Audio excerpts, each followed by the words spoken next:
La nature revêt ses habits d'automne. Il est temps pour le jardinier de planter l'ail blanc ou violet, car il passera l'hiver au potager. Nous sommes au 10 octobre. J'ai mes plants certifiés. J'ai de l'ail blanc et de l'ail violet. Je vais préparer les gousses pour la plantation. On retire les peaux, on le déshabille, on a les gousses qui apparaissent. Alors même si la gousse est déshabillée, même si la peau est partie, c'est pas grave, il n'y a pas de souci. On va le planter, ça ne craint rien.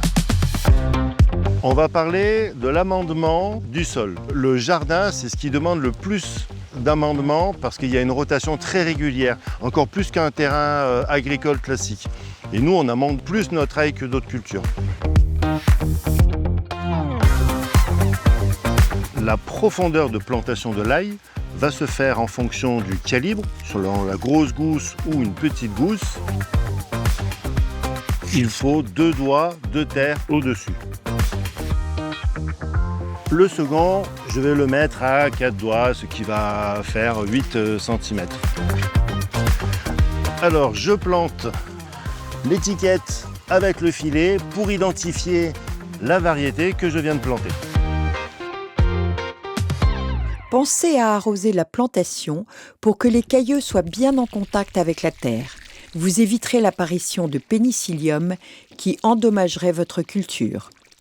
Et pour enlever les idées reçues, l'ail a besoin d'eau régulièrement. Pour l'irrigation, on va attendre le mois de février-mars pour commencer à arroser un peu afin d'avoir un contact de la terre avec le bulbe et les racines. C'est vraiment important pour son développement. En revanche, le trop d'eau est néfaste. Ainsi, pour les terrains peu drainants, prévoir une petite butte pour que l'eau d'arrosage ou de pluie ne stagne pas.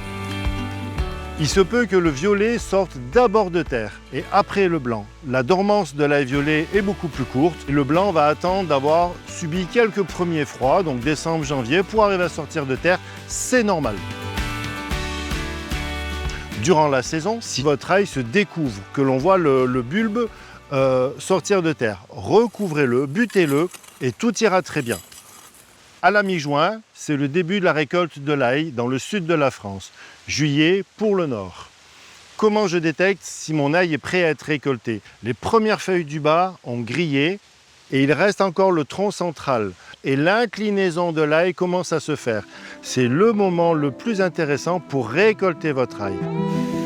Pour l'ail rose de printemps, qui se plante de janvier à mars, la récolte se fera autour de la mi-juillet. Et pour les conserver longtemps, entreposez-les dans un lieu sec, ventilé, à l'ombre et tempéré. Et maintenant, c'est à vous de jouer.